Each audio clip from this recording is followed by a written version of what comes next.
Hello everyone and welcome back to the channel. For this week's video I really wanted to share with you an insight into how I photograph the ocean when I head out into the water. So prepare for an insight into a slow creative evening. It's about half an hour before sunset, but the location I'm at, the sun actually sets the other side to the ocean. So what I'm looking for is this really soft, gentle, pastel-y colour that appears around sunset looking in the opposite direction. So firstly I want to introduce you to the gear that I use. So one second.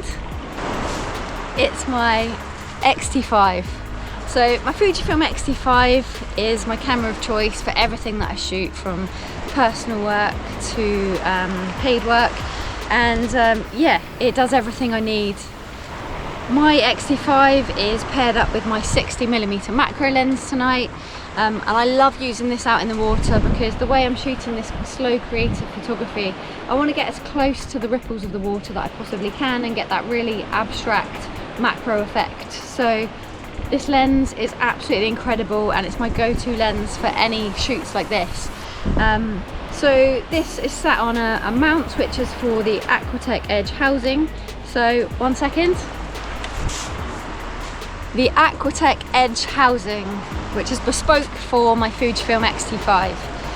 So this just simply unlocks from the top catches and you take the back plate off, and then the camera sits in there really nicely, as you can see, with a slot where the camera mount actually fits in. And that paired with these little defogging tabs that I pop in just to keep everything nice and dry and prevent any damp moisture. So now I'll show you how that goes in before we head out in the water and think about all of the safety.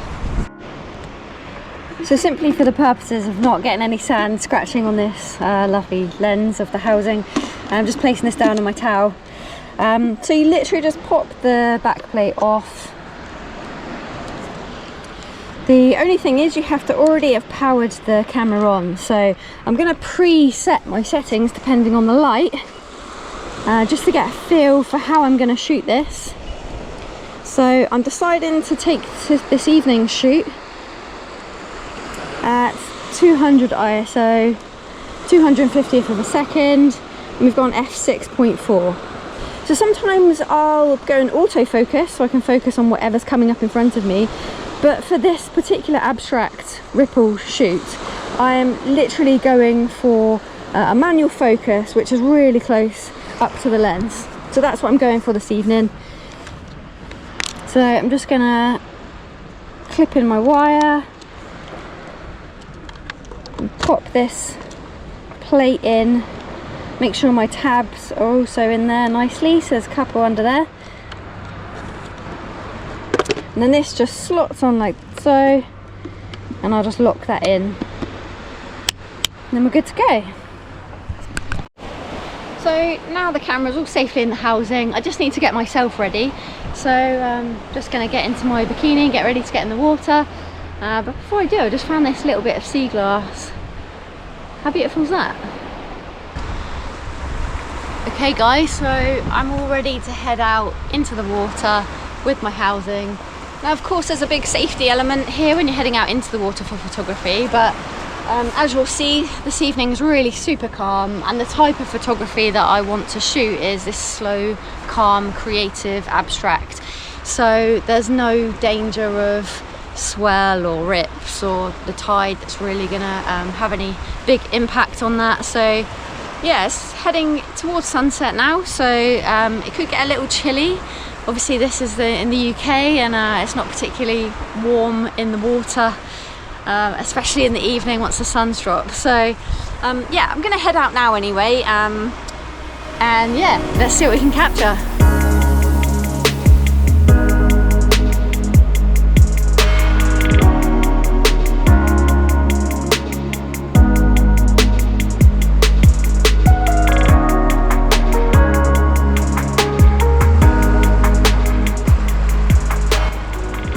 Forgot to bring you with me.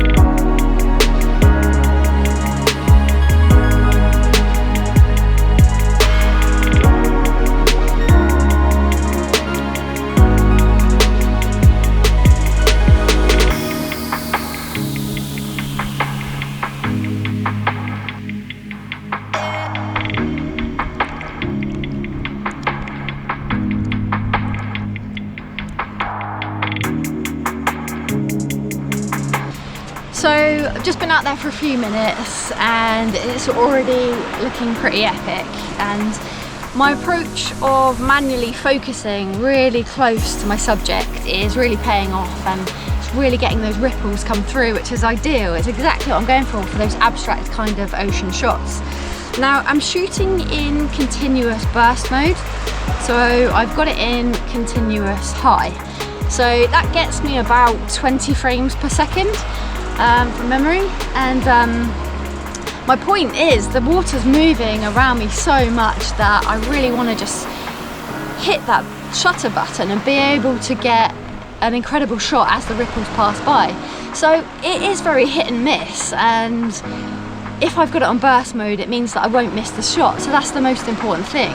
And those settings that I've already been through, that I've put in, are working a treat. So the light is just right, there's no real adjustments that I need to make, but the sun is dropping over in that direction now, and I'm hoping for some more soft kind of pastel-y pinks and blues to appear in the sky.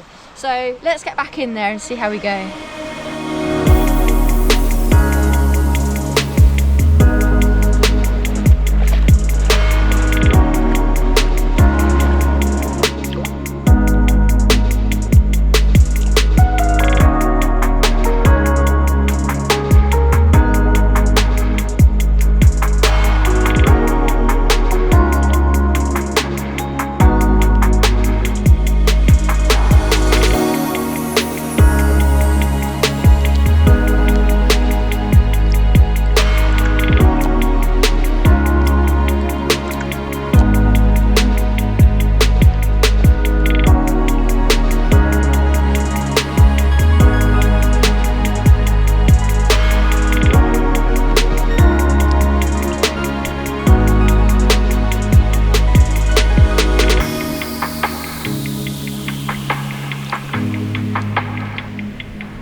Back on dry land, dressed, warm, cozy, and I can't wait to get back and see what I've taken on my camera, because with the ocean constantly changing, it's like you can never predict what you're going to capture until you've got back and you've put your memory card on the laptop and just gone through 500 images. And that's the only problem shooting in burst mode, is an abundance of shots of the ocean, but not that I'm complaining at all. It's so much fun going through them and picking out my favourites. So hopefully you'll see how nicely the Fujifilm XT5 has handled the colours of the ocean, the details and the texture. From using the macro lens and the whole setup that I do, you'll see exactly why I use it and why that works for me.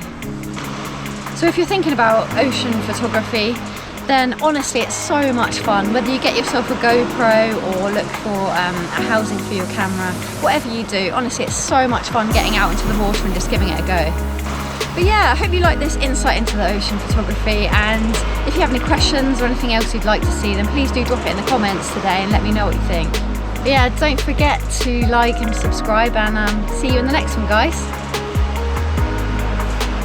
Oh, and not forgetting my piece of sea glass too. Found some treasure in the ocean tonight, didn't I? Alright, see you later, guys.